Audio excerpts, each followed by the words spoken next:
My brother got me kicked out of the house so he could use my room as a game room, and now, years later, after discovering that I bought my own house, my parents are demanding that I give it to him. When I was younger, I lived with my mom, my stepdad, and my younger half-brother. My brother was always their favorite because my mom hated seeing me as I reminded her of my dad, whom she had cheated on, and for some reason she blamed me for it. I was often ignored and left out. For years, I tried to ignore this and get by, but the situation became unbearable when I was about 14 years old. My brother was spoiled and always got what he wanted. He was really into video games, and over time, he started complaining that the house didn't have enough space for him to have his own game room, something he had seen somewhere and now wanted. My parents then started hinting that I should leave the house so my brother could use my room as his game room. At first, I thought they were joking since they often told me to leave the house and that my presence there was useless. But then I realized they were serious. They began pressuring me to leave, saying that I was practically an adult and it was time to move on. I told them that I wasn't even old enough to have a job yet, had nowhere to go, and was far from being an adult. But as time passed, they decided it was time for me to go. And one day I came home from school to find all my belongings thrown on the sidewalk. It was incredibly tough. I had to go from shelter to shelter until an angel appeared and adopted me. She was a police officer who lived near the shelter where I stayed the most, and we got to know each other. A few months later, she took me to live with her and eventually adopted me. Honestly, if it weren't for her, I don't know how I would have managed to move forward. Years went by and I did my best to move on.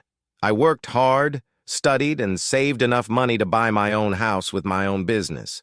I couldn't have done it without my adoptive mother for sure, as she financed my education and helped me pay to start my business. Now that things were going well for me, I also bought a house for her so she could get out of renting. However, when my biological family found out that I had bought a house, and a house for my adoptive mother, apparently because the guy who sold me the house was a friend of my family, everything got worse again. It started with a message from my stepfather, dry and direct, as if he had never thrown me out on the street. "We heard about your new house. It was about time you did something for the family that raised you." That made me immediately nauseous. Family that raised me? The same one that expelled me at 14 so the little prince could have space to play gamer? The same one that never gave me a hug, everything will be okay, a plate of hot food when I went to sleep crying? The same one that left me at the mercy of the street without even wondering if I would survive? The next day, my mother called me.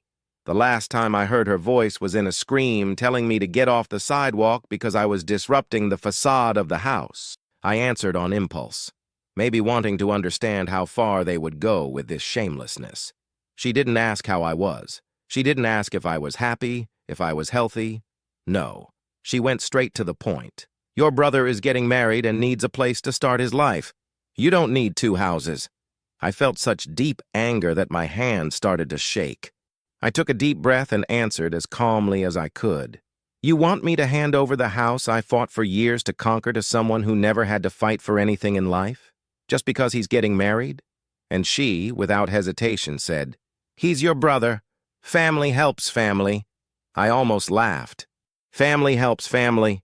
I slept on park benches, hungry and afraid. Family helps family. Where were they when I needed new shoes to go to school? Where were they when I was beaten in one of the shelters and no one showed up to visit me in the hospital?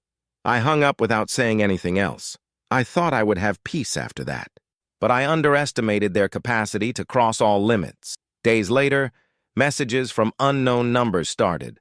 One of them said, "You're going to regret turning your back on your family." Another, "You have a blood debt to us." My adoptive mother even received an anonymous message saying she was interfering too much in a family that wasn't hers. That really got to me.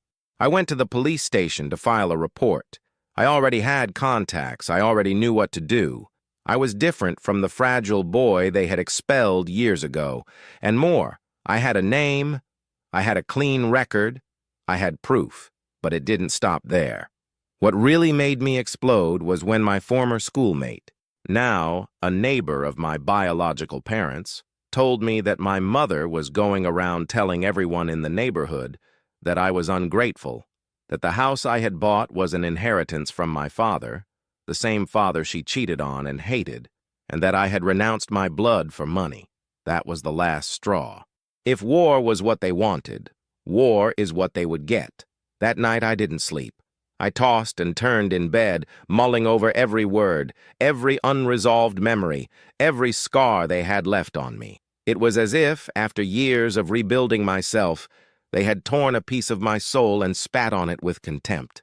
I wasn't going to let it slide. For the first time, I decided to face it head-on. Not for me, but for that 14-year-old version of myself, who cried hugging his own clothes thrown on the sidewalk while his brother got a PS5 with the money that should have been for my school uniform. The next morning, I went to the neighborhood where I grew up, not because I felt nostalgic, but because I wanted to look them in the face and show them what they had lost. I parked my new car in front of the old peeling house that I was once forced to call home.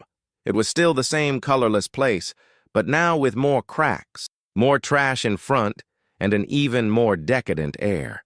I rang the doorbell firmly, knowing that hell was about to begin. The one who opened the door was my brother, now in his early 20s with a beer belly that didn't match his age, and the same spoiled look as always. When he saw me, his eyes widened and he tried to force a cynical smile. "Hey, bro, did you come to hand over the keys?" I laughed. In his face. A dry laugh, one of those that burns in your throat from so much accumulated contempt. "No, I came to tell you that if you or our parents contact me again, I'll take you all to court for moral harassment, slander, and attempted extortion. And I have proof. Oh, and one more thing," I said, taking my phone out of my pocket and showing the recording of my mother's call, the messages, the screenshots of the threats. "The lawyer already has all of this." He went pale. "You're exaggerating. It's just a house." "It's not just a house. It's my life. It's everything I conquered with sweat, tears, and an immense desire to never again depend on people like you." He tried to argue, but my mother appeared at the door. She still had that look of disdain, as if I were a stain on her family's perfection. But something changed when she realized I was serious, very serious, when she saw that I was no longer the quiet boy, but a man who knew how to defend himself. "Are you really willing to turn your back on your own mother?" "I don't have a mother. The woman who raised me is doing very well in the house I gave her. You just gave birth to me, and even that, and maybe it was against your will." She was speechless. For the first time in my entire life, I saw my biological mother without words, and it was in that silence that I said goodbye. Not with tears, with relief. I went home that day with a light heart. I knew it wouldn't be the end of the war, but I had taken the first real confrontational stance. I was no longer running away, and they realized that. But as I predicted, they didn't back down, and their next attack would be dirtier than I could imagine. I should have predicted that they wouldn't accept a no. People like them don't back down. They just resort to the next lowest form of manipulation. And that's exactly what they did. Less than a week after my visit, my phone rang again.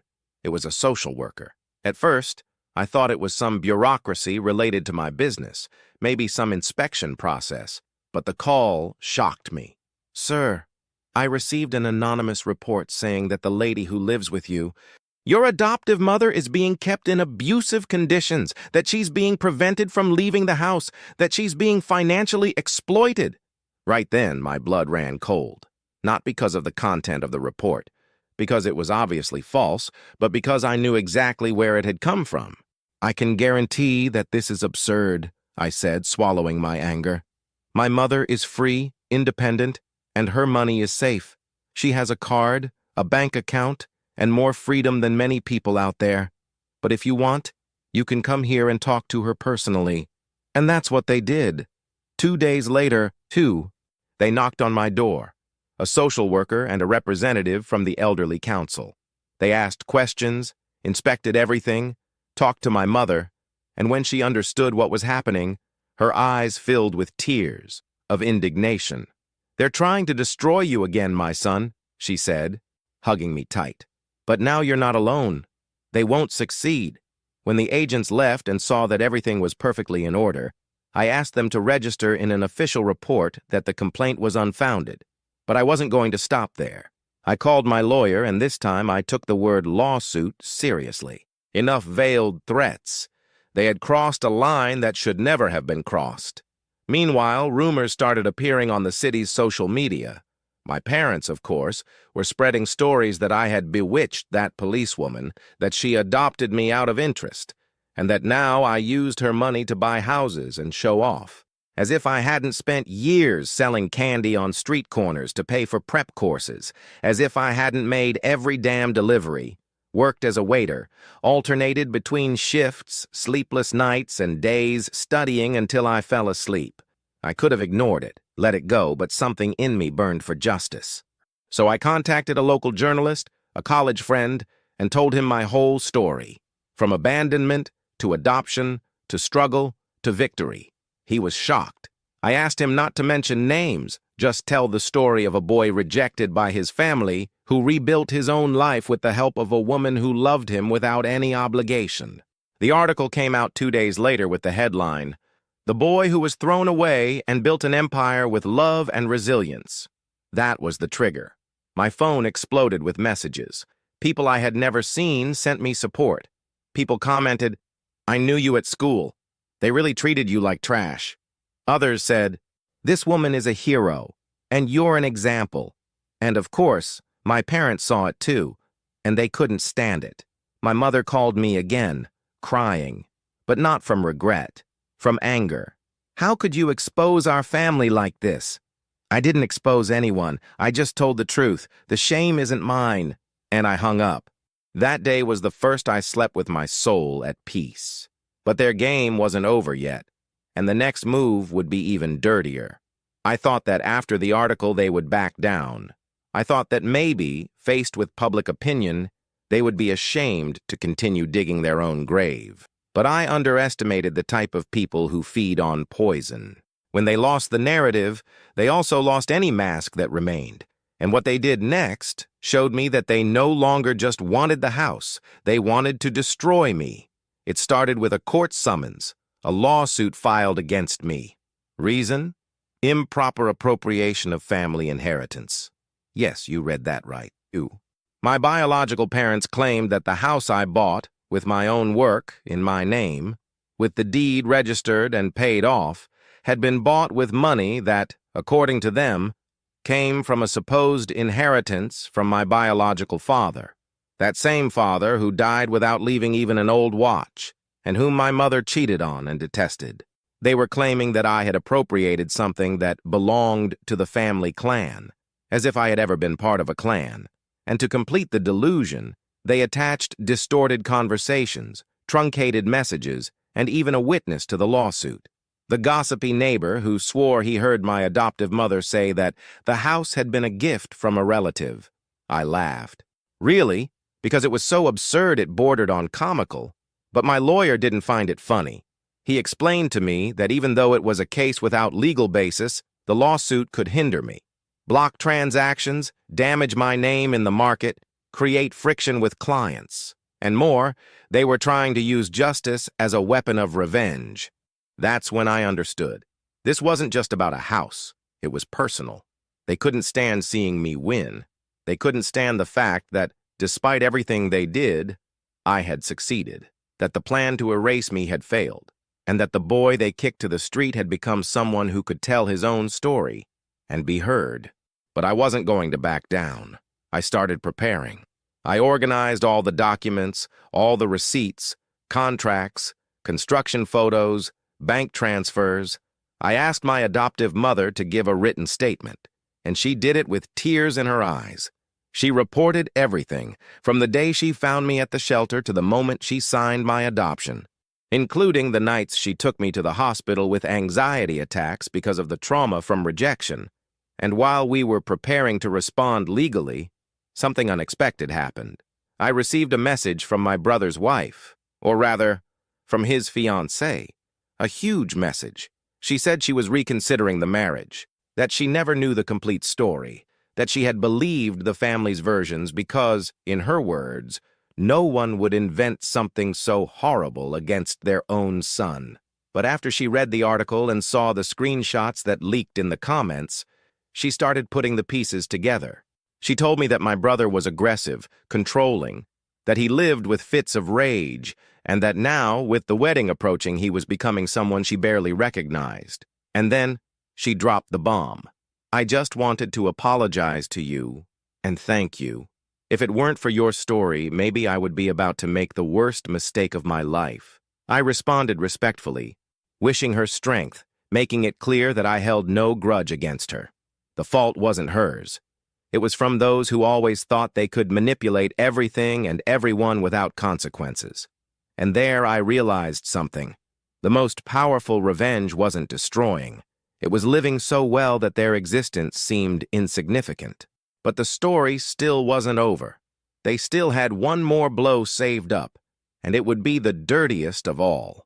I thought I had already seen everything coming from them, but the final blow was so dirty, so low, that for a moment I felt like that 14-year-old boy again, standing on the sidewalk with a torn backpack, trying to understand how someone can be so cruel to their own blood.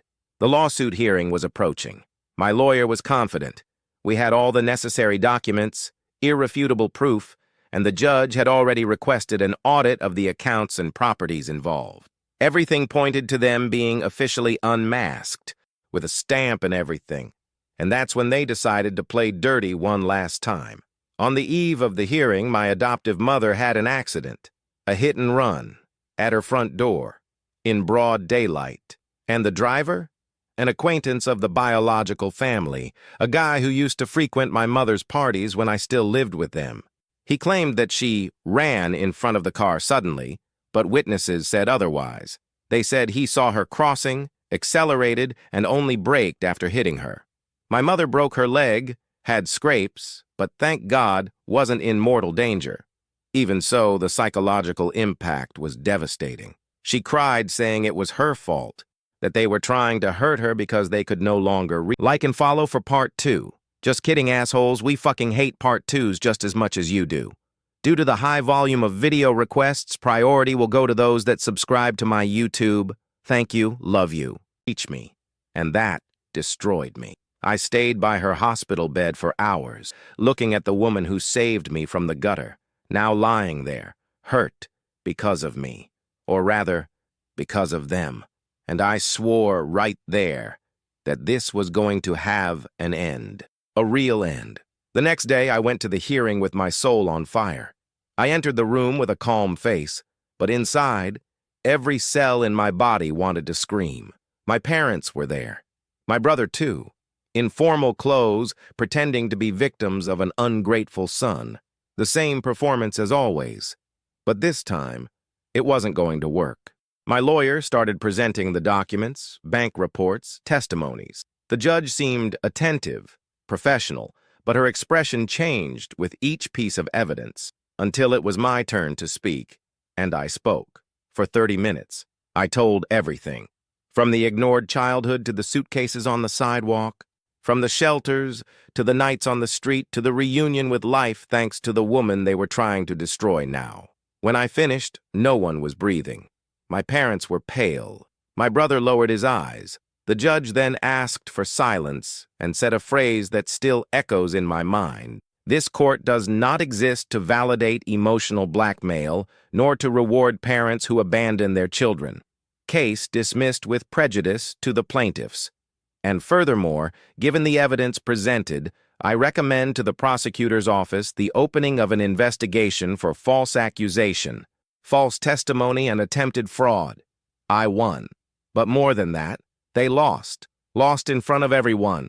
Lost control. Lost the narrative. Lost their moral standing, if they ever had any. And it still wasn't over. I filed a lawsuit for moral damages. I demanded a protective measure for my adoptive mother. I filed a report against the hit-and-run driver, and I initiated judicial freezing of my brother's assets, since he was using his fiancée's company name, who had now canceled the wedding, to launder money from illegal online gambling. Yes, I went all the way, because they deserved every second of consequence. I went home that night and found my adoptive mother waiting for me with a tired but genuine smile. She hugged me and said, "Now you're free, my son." And for the first time, I felt it was true. But there was something that still needed to be done, something I owed to my inner child. And it would be the final piece of this story. The lawsuit was over. Justice was done. But I still felt empty. Something inside me remained restless, as if the wound had been closed, but still pulsed from everything that wasn't said, from everything I had to swallow over the years. I didn't just want justice on paper. I wanted them to hear me. I wanted them to look me in the eyes and see, really see, who they had lost. That's when I decided to organize a meeting.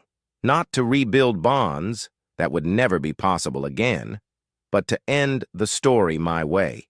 I sent a direct message to the family group, that same group they removed me from when I was expelled, and wrote, "You have 15 minutes of my time, tomorrow, at noon. If you want to hear what you're afraid to face, show up." The next day, in the event hall of my adoptive mother's house, the house I bought for her with pride, I prepared 2 chairs and a recorder, one for me, another for whoever had the courage to come. I didn't expect them to come, but they came. My mother, my stepfather, and my brother, with his usual cowardly look, now without a fiancé, without money, and according to what I heard, about to be evicted. They sat as if they were victims. They murmured, "We're here to talk," but I didn't let them start with their narrative. I took the recorder's microphone, pressed rec, and spoke. I want this conversation to be recorded, not for justice, nor for social media, but for myself, to never forget who I was, who you tried to erase, and who I became despite you. My mother tried to interrupt, saying she was sick, that everyone makes mistakes. But I stopped her with a gesture. Mistakes? A mistake is forgetting a birthday. A mistake is yelling in the middle of a fight. What you did was abandonment. It was premeditated cruelty. You threw a child out on the street. A child, to satisfy the whims of a spoiled boy. My stepfather snorted, saying I was always ungrateful, that they had their problems. And do you think I didn't have mine? I slept on cold floors. I was kicked from shelter to shelter. I grew up learning to swallow pain, while you were feeding the ego of a kid who never had to work, who today lives trying to extort the only person who managed to win alone. You didn't raise a son. You raised a parasite. My brother remained silent. For the first time, perhaps, understanding that his image was no longer protected by the cloak of my mother's lies. The mask had fallen. I don't hate you, I continued, facing each of them, because hating would still require that you meant something to me. And today, you don't. What moves me now is gratitude. Gratitude for having expelled me. Because without that, I would never have met my real mother. I would never have found my strength. And I would never have learned that family isn't blood. Family is who lifts you up when everyone turns their backs. I stood up, pressed stop on the recorder, and finished. Now yes, I'm free. They said nothing. They couldn't. And I left, without looking back. Months later, I received a notification that my biological mother had applied for social assistance. The damages lawsuit continued, and their lives crumbled. But I felt no pleasure in that. I felt peace, because now I knew who I was. I knew what I had conquered, and above all, I knew that my story was one of victory, not revenge. Today, I give lectures on overcoming adversity. My company grew, and my adoptive mother, my real mother, lives with me, full of health, surrounded by friends who treat her like the queen she is. And every time I look in the mirror, I see not only the reflection of someone who won, but the calm gaze of someone who went to hell and came back building bridges.